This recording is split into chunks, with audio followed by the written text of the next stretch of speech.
Welcome to another beautiful Lord's Day.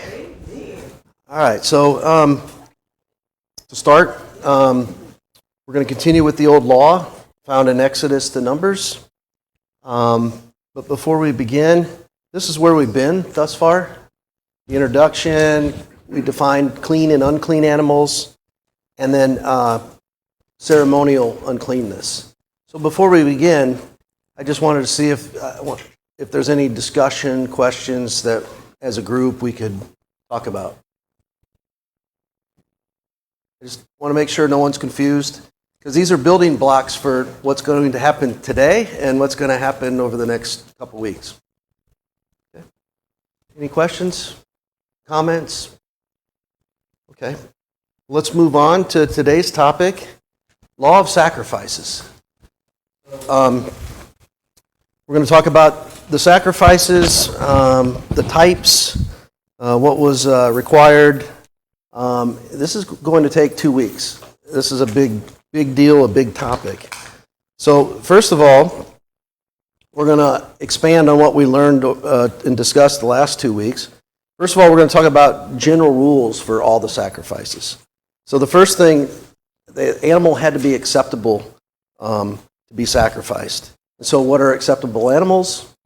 Obviously, the clean animals. So the sheep, oxen, bull, goats, they had to be clean, and they were defined as split hooves, and they chew the cud.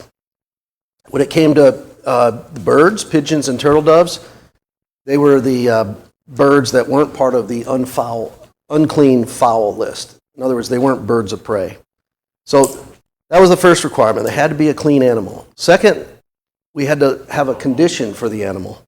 So if we go to Leviticus chapter 22, verses 19 through 25, I'll read that.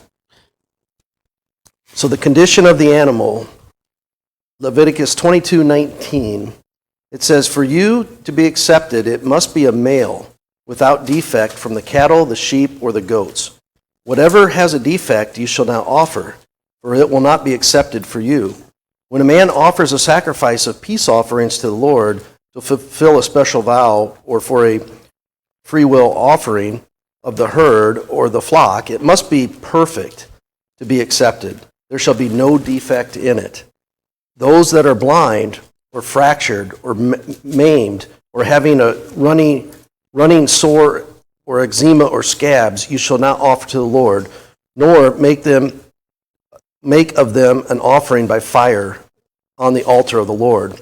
In respect to an ox or lamb which has an overgrown or stunted member, you may not present it for a free will offering, but for a vow it will not be accepted.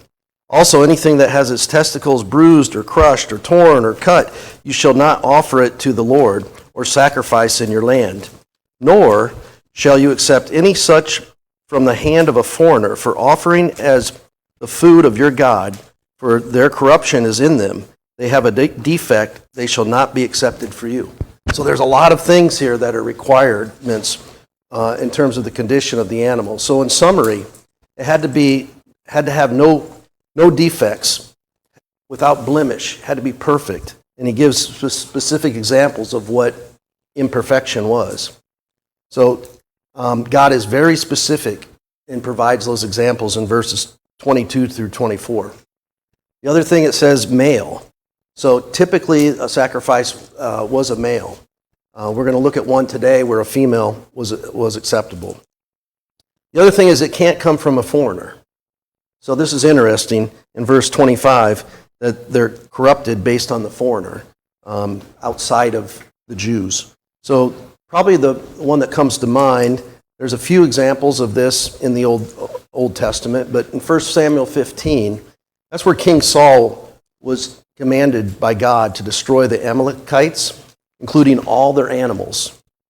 And then when Samuel came to visit King Saul, he heard all these animals singing in the background, and he asked Saul, "Did you finish the job?" And he said, "Yeah, I finished the job." And he said, "Why are all these animals here?"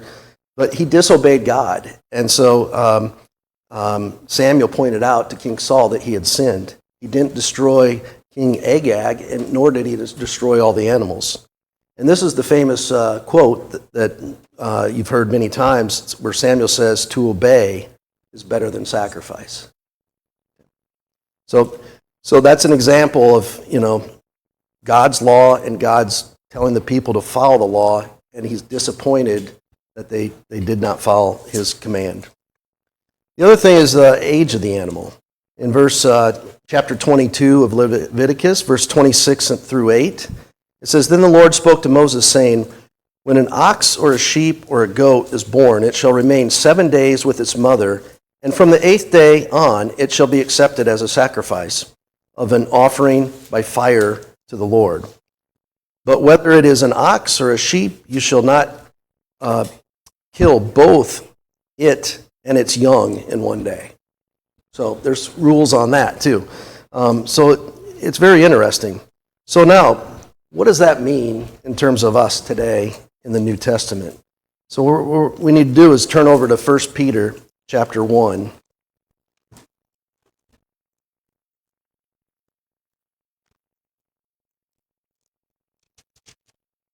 Verses 18 and 19. Could I get a volunteer to read 1 Peter 1, 18 and 19?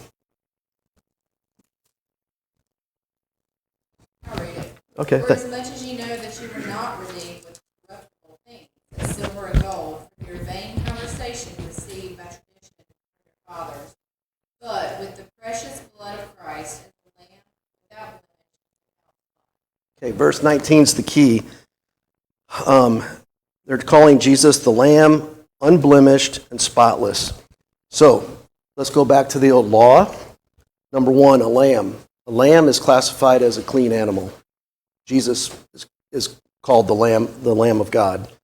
Condition of the animal, it says blameless, unblemished. So, Jesus is perfect here. Jesus is a male, okay? And Jesus is a Jew. He's not a foreigner. So the sacrifice of Jesus is acceptable based on the old law. So lamb, male, and a Jew, and condition without blemish, perfect, he's sinless.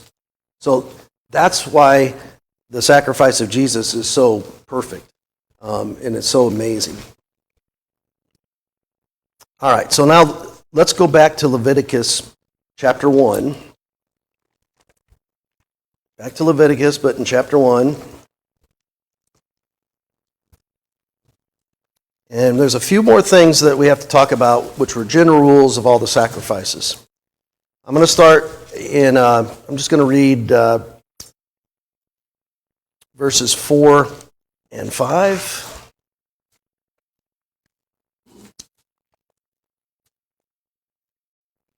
Let's see here. Yep. Leviticus 1, 4, and 5. It just says, he shall lay, this is what is done by the offerer. The offerer has the animal, and they have to do some work too. So here's what the offerer has to do. He shall lay his hand on the head of the burnt offering, that it may be accepted for him to make atonement on his behalf. He shall slay the young bull before the Lord. And then it continues on. So he has to lay his hand on the head of the sacrifice. The purpose was to identify the offerer with their offering and indicate the animal is their substitute. That's why they lay the hands. They want to make it very deliberate and very purposeful. The other thing is the offerer had to slay the animal. They actually cut the throat, not the priest, but the offerer. So they drew the blood. Now, what was done with the blood? And that's in Leviticus 1, verse 5.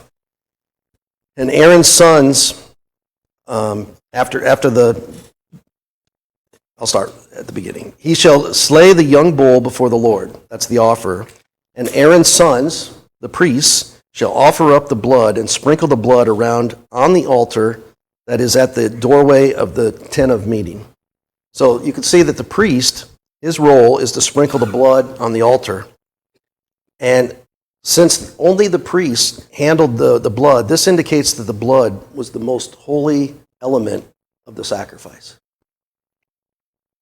Okay, and then where does it take place? It says at the doorway of the tent of meeting, or the tabernacle, at the doorway. Okay, so those are the basic rules of the sacrifices. So now what I'd like to do is go into the different sacrifices. There's 5 total.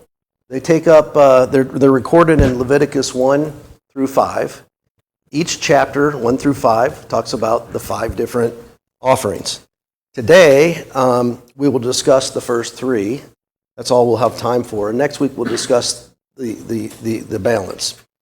The first 3 were voluntary, and the result was a soothing aroma to God.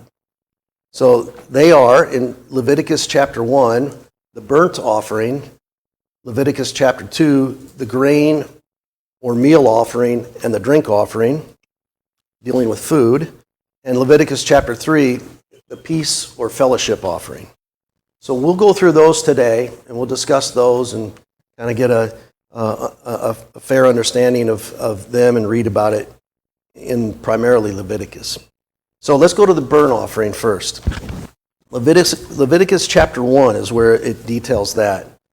But before we begin, burnt offering was not a new concept.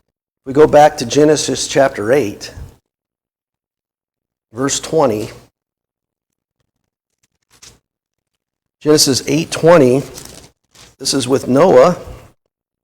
Then Noah built an altar to the Lord and took of every clean animal and of every clean bird and offered burnt offerings on the altar. So back in the time of Noah, the patriarch, God had communicated to Noah about burnt offerings, what they were, how to do them. It just wasn't recorded for us to read today. So now we're in the book of Leviticus, which is the handbook of the priests, primarily telling the priests, here's the details of how to do the burnt offering. Okay, so the purpose of the burnt offering, it's not stated in the Bible. It's the most common sacrifice, and it's performed the most often.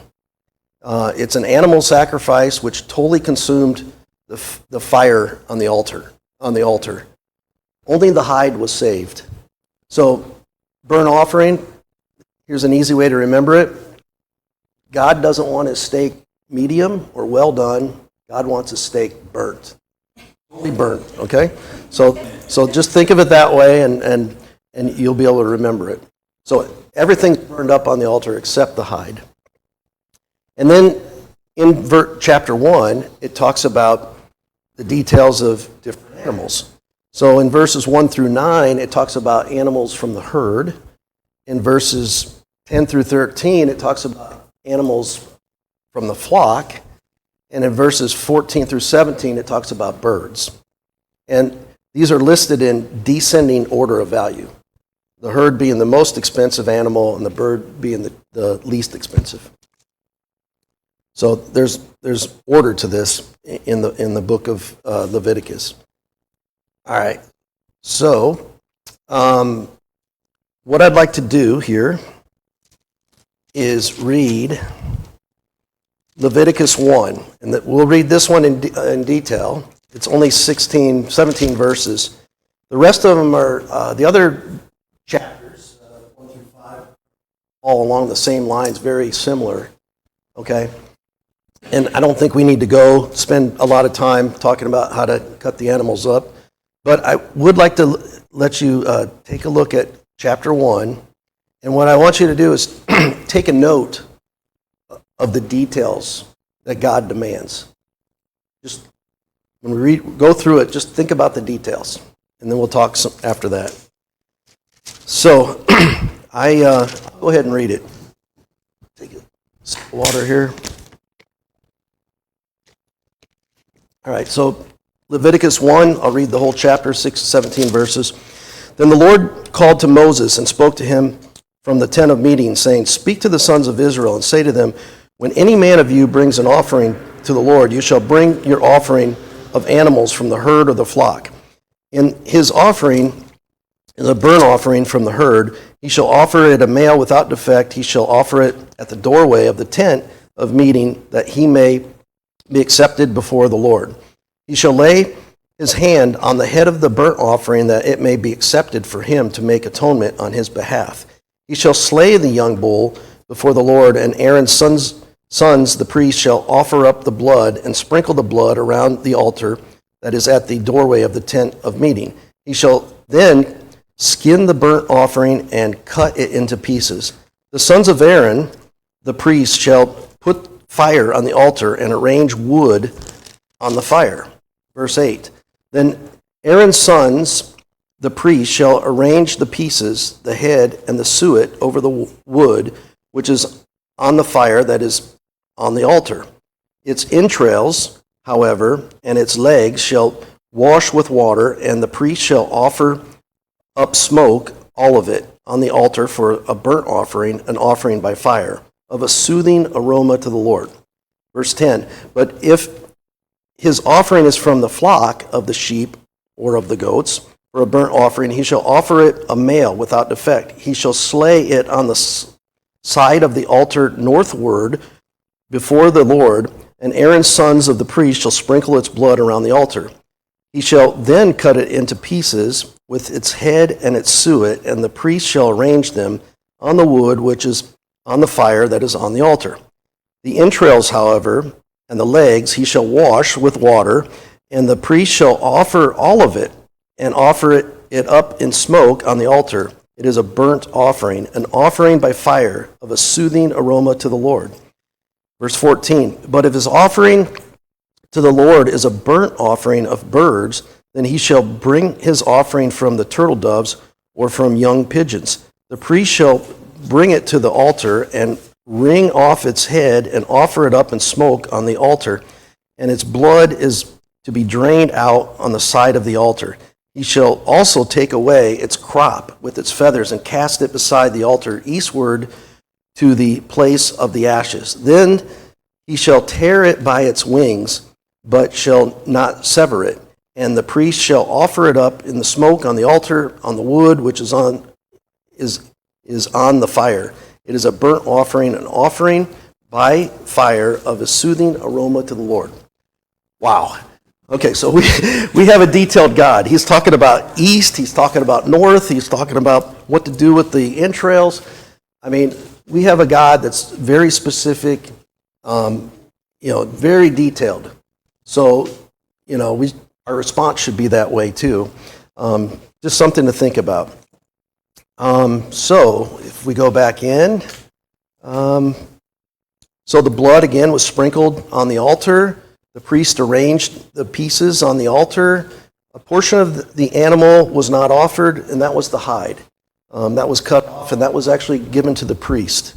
In Leviticus 7:8, it actually tells us, Leviticus 7:8, also the priest who presents any man's burnt offering, that the priest shall have for himself the skin of the burnt offering which he has presented. So the priests were able to keep the hide of the animals. And then also the crop and the feathers of the birds, they were not part of the offering. The hide was not part of the offering. So, yes? Hide is the skin. The fur. The fur. So the hide goes to the priest? Goes to the priest. So what's the priest going to do with the hide? Leather, yeah. So, so what we'll see is the priests provide a service. Okay, they don't produce a good. And so these sacrifices help sustain life of the priests. God took care of them in this way. I would read this with a different understanding. I thought it was time. Yeah, it's... Okay, thank you. Okay, and then the other thing is this: it's a continual burnt offering. Continual because the fire never went out. And so they'd have two lambs that would be offered daily, one in the morning and one in the evening. But in between, the fire kept going. So they called this a continual burnt offering. And again, look at verse 9, 13, and 17. I won't read them, but at the end of each of those verses, 9, 13, and 17, it says, an offering by fire of a soothing aroma to the Lord. So keep that in mind. We'll continue on. Okay, that's all I have for burnt offering. Any other? So this was one person that did it.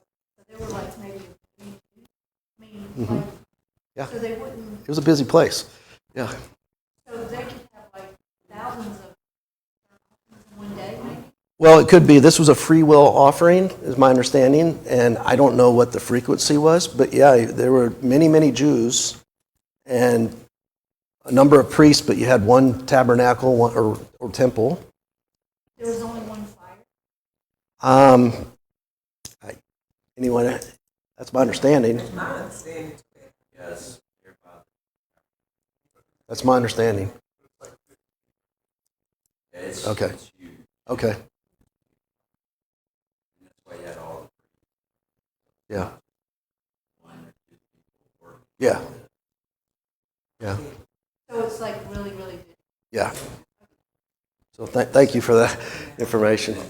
High priest isn't No, not the high priest. The high priest, Day of Atonement, and we're going to talk about that for one week session. Good questions, though. Thank you.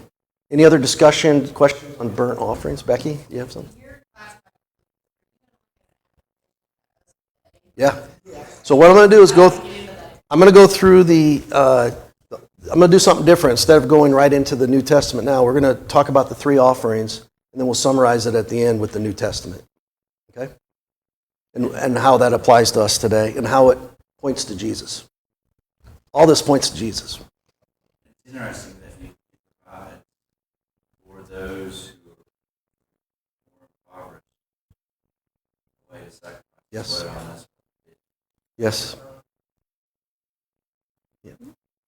Yep. Yeah.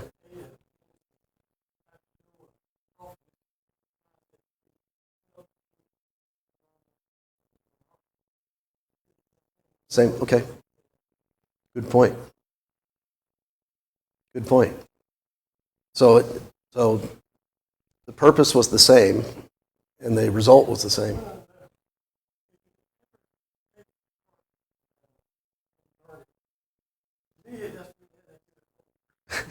I've never done it.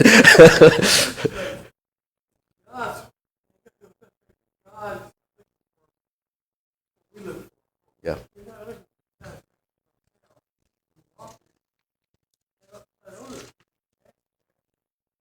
Yeah.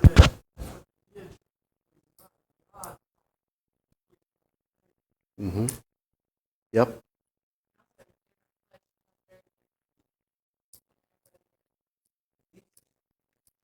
Well, God was looking. Yeah. Yeah. Yeah. Yeah. But to God, it was still aromas. When you think about it, it's kind of messy. It's kind of yucky. You know. At the same time, the fire cleaned all that up. Yeah. True. Yeah. Yeah. Was the blood burned up? Or it was Just sprinkled on the altar. That's where the blood went. On the altar. Yes. so it was burnt? I mean, on the altar, so could have been on the side, it could have been on the top. I think it was just all over. It just says on the altar. And you said that the person that brought the sacrifice. Yes. The offerers, the one that slit the neck. So did women? What's it? Okay, yes, you're right, except for the bird. Yeah, the priest, I think, broke the neck, is what we read. So did women?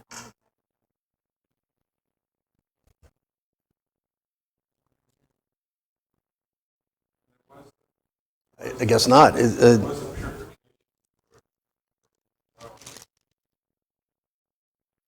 Every time it says he in here, he shall slay the young bull before the Lord. He shall lay his hands. So every time it's referencing a man, he. It's not Not gender. Yeah, so it's just a man. Sometimes it says he. It means. Yeah.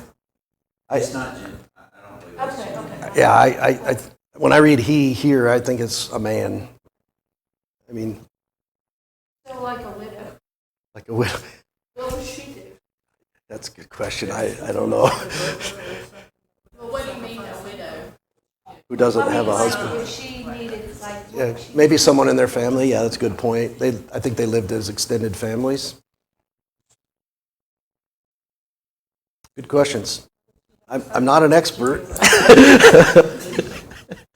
But yeah, good questions though.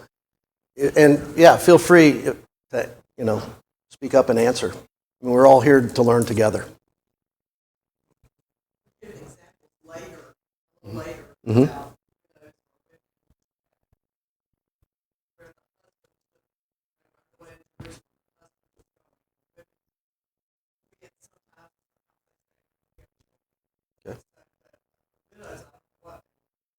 I'll tell you what, that's something I hadn't considered. I'll research it and I'll let the class know what I find.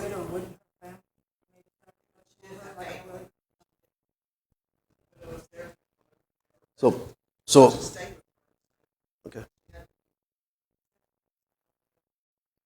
So let us get through next week's sacrifices too, and then I'll research it and see what I can find about widows and these sacrifices. Just something to learn. Okay, good questions. Thank you. Let's move on to the grain or meal offering and the drink offering. Again, the purpose is not stated. This is found in Leviticus chapter 2. It's not an animal sacrifice. A portion of this offering was consumed by the priests. Normally accompanied the burnt offering and the peace offering, found in Numbers 15. So it wasn't a standalone offering. So in Leviticus chapter 2, verse 1, let's look at the composition of this grain or meal offering.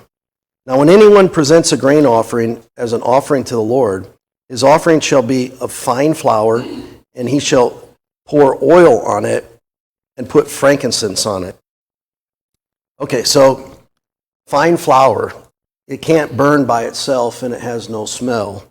The oil aided in the combustion process of burning the flour. And then the frankincense ensures that there's an aroma that's pleasing to God. So hopefully you see how this food offering, it all fits together and it parallels the animal offering.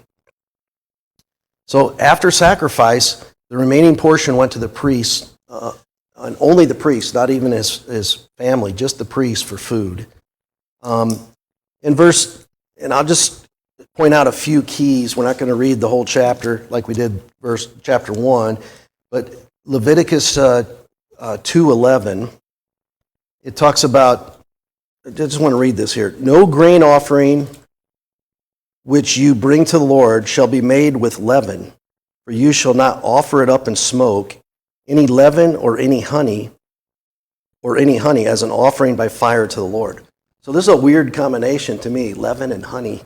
I'm not a baker, so it's kind of foreign to me. So I went out and sought help, and so I went to my book here, the New American Commentary that I've read out of before for the book of Leviticus, the commentary. And so let me just read what this author says, and it was interesting. It says, two possible reasons have been offered for the prohibition of leaven. Number one, leaven material along with honey would be prone to ferment and decay, and thus would change the nature of the offering. And number two, leaven and honey were used in pagan worship practices in the ancient Near East. So they were prohibited as sacrifices here. So it was just interesting to see what was said about that. That was a weird combination to me. You have a comment? Yeah, Okay. I was going to say, those may be the reason. Yeah.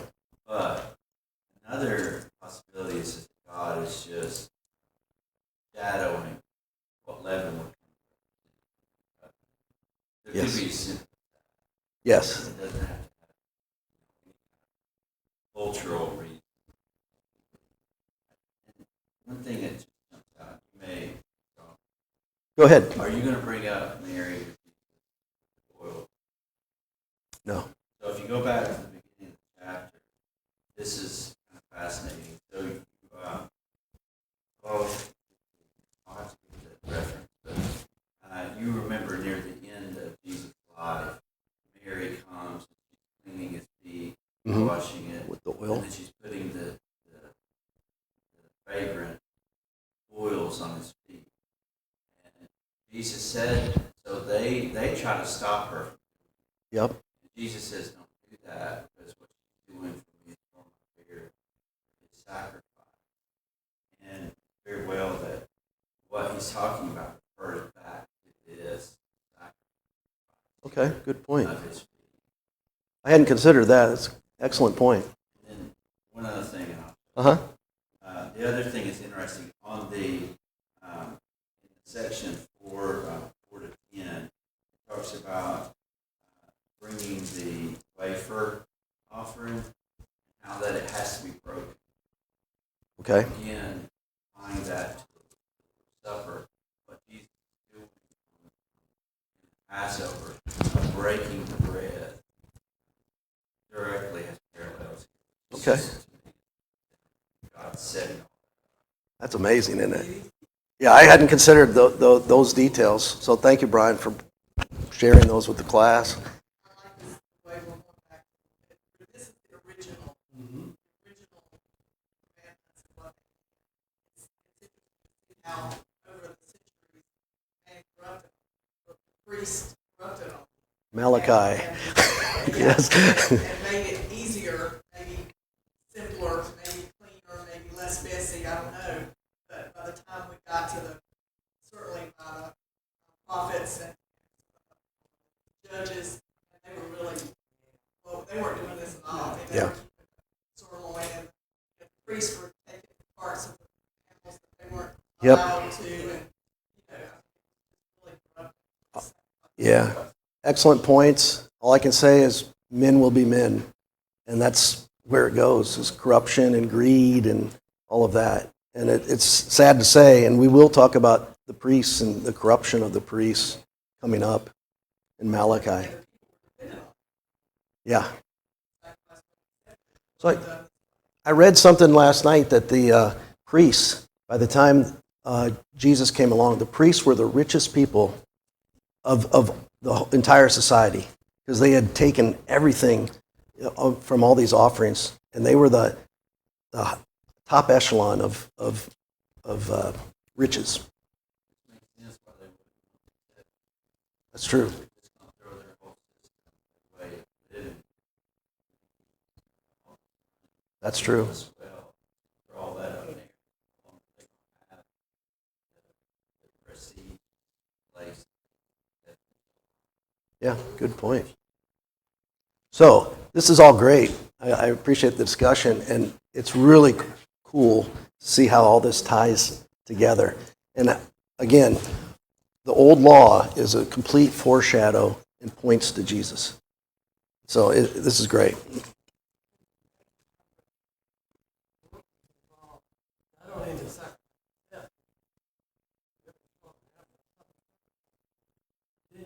Cleaning up all that.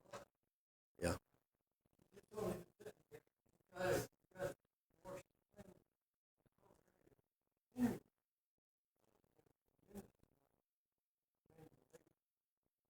Yeah.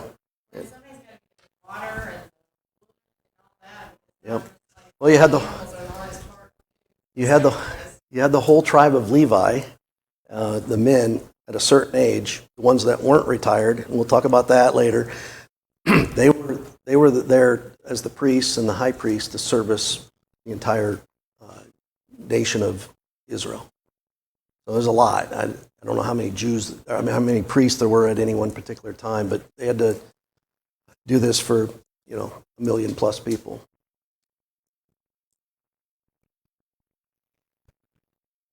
Okay. Yeah, shift work. Okay. The other thing is it must have salt. So take a look at chapter 2, verse 13 of Leviticus. it says, every grain offering of yours, moreover, you shall season with salt, so that the salt of the covenant of your God shall not be lacking from your grain offering, and all your offerings you shall offer salt. So God's commanding salt to be offered with the sacrifices. So we know salt is a preservative; it changes the flavor, but it's a preservative, a symbol of remembrance of it's a symbol of the remembrance of the enduring covenant between God and His people.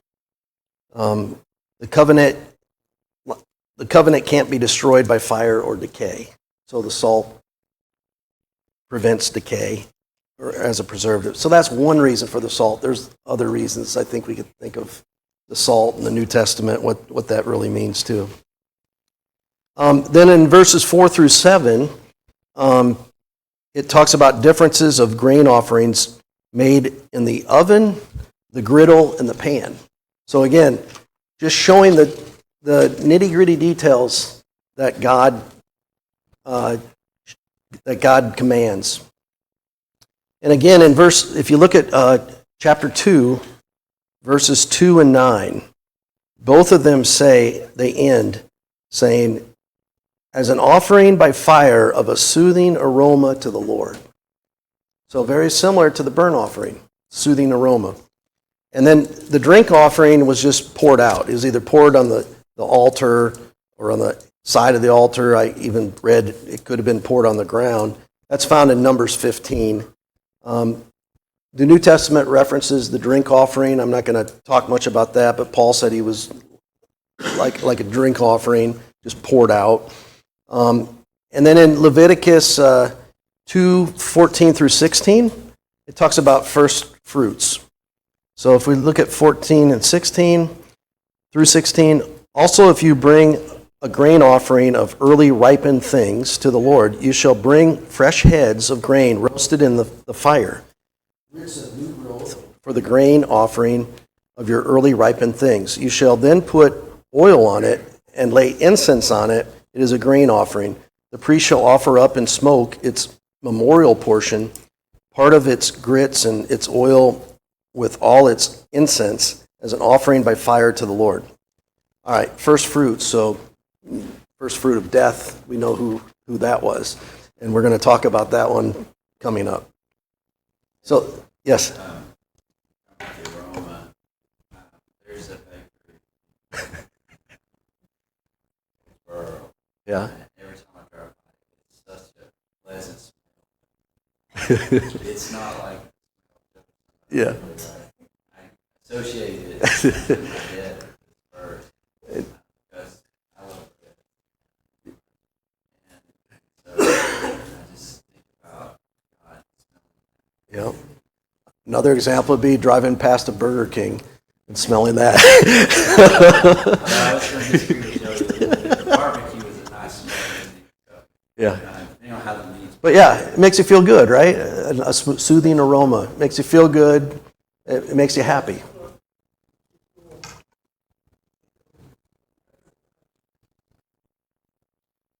Okay. So that's all I had for to talk about for the grain meal and drink offering. Any additional discussion on those topics? Okay. I do kind of wonder. Yeah. I think about like when we cook a steak. When we cook a steak, it's been dead for at least hours, days, weeks. Mm-hmm. It's been preserved somehow. But I'm thinking about the surgery smells. That's fresh meat. It's not. So I wonder if the meat does change from a barbecue versus fresh in the blood, right? Yeah, I don't know. Yeah, these are detailed logistics. We weren't there. It's hard to say. Yeah, yeah. They were kind of like the surgeons of their day, really, right? Because they had to. They had to chop up a lot of stuff. They Yeah. have knives. I mean, that'd be Yep. another thing to figure out how to keep Yep. Okay.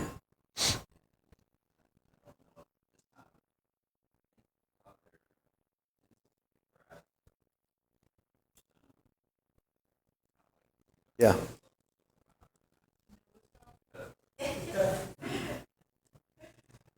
Yeah. The logistics are they're just hard to wrap your head around, the logistics of how this worked. But the bottom line, the ultimate thing is God took care of his people. That's really what it came down to. All right, so we only have 5 minutes. We're not going to finish today, which is fine. I appreciate the discussion. This is great. But let's talk about the peace or fellowship offering. We'll get started. We'll get as far as we can in 5 minutes. And then next week we'll start wherever we leave off. And then next week we'll talk about what all this meant in terms of Jesus, how it pointed to Jesus in the New Testament. Okay? So, peace and fellowship offering is found in Leviticus chapter 3, the entire chapter of 17 verses. Again, we're not going to read it. I'll just point out a few things. The purpose is not stated, but it signified that all was well in the relationship between God and his people. Therefore, fellowship. Therefore, it always came last when offered in a series of other kinds of offerings. In essence, if you think about this peace or fellowship offering, it's kind of like sharing a meal with God. Okay? And we'll talk about the details of what I mean there. But let me read again from the commentary this passage about why it came last. It says, the order, burnt offering followed by fellowship offering, is theologically significant. It indicates that the atonement that resulted from the burnt offering was essential before the fellowship offering, which indicates fellowship with God could be enjoyed. This correlates to New Testament theology where the death of Christ for our sins is the basis for sinners to have a relationship and hence fellowship with God. Okay? It's deep. So basically, in order to have fellowship, the offerer had to be straight and had to have his relationship right with God in order to have the fellowship with God. And that's what Jesus does for us today. Right? You're right, yeah. It can be male or female with no defects. Still has to be no defects. So this is one of the few offerings that could have a female. Fellowship offering, peace offering. So this one provided food to be eaten by the priests and the offerer, and God got his portion. So that's why I think it's named fellowship offerings, because everybody got a piece of this animal, and they all got to eat it together.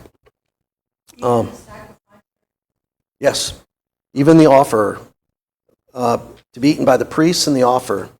The animal sacrifice, part of it was burned on the altar, part of it was eaten by the priests, as well as the offerer. Again, it's sharing a meal with God.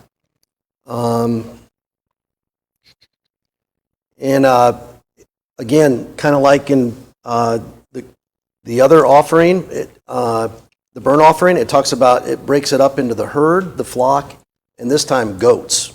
Where the burnt offering was about birds, this one just talks about the goats. So let me just read Leviticus 3 and 4. From the sacrifice of the peace offerings, he shall present an offering by fire to the Lord, the fat that covers the entrails, and all the fat that is on the entrails, and the 2 kidneys with the fat that is on them, which is on the loins, and the lobe of the liver, which he shall remove with the kidneys. Wow. Okay, so they're doing massive surgery here, and all of that I just read is offered to God on the altar. And those are the parts you probably wouldn't eat anyway. Let's see, what else? Okay, the blood was handled in the same manner as the burnt offering, where the priest would sprinkle it on the altar, and the flesh was eaten the same day as the offering by the priests and the offerer. And that's found in Leviticus chapter 7. All right, so this is, how much time? We out of time? Okay. Okay, so we're going to stop there. And there's a couple things that are interesting, and then about this particular offering, and then we will talk about the New Testament application. And then this is what we talked about today: the burnt offering, the grain or meal offering, and the peace or fellowship offering. And then next week we'll talk about that gray block and everything. Again, all of this points to Jesus, and we'll talk about that next week. Okay?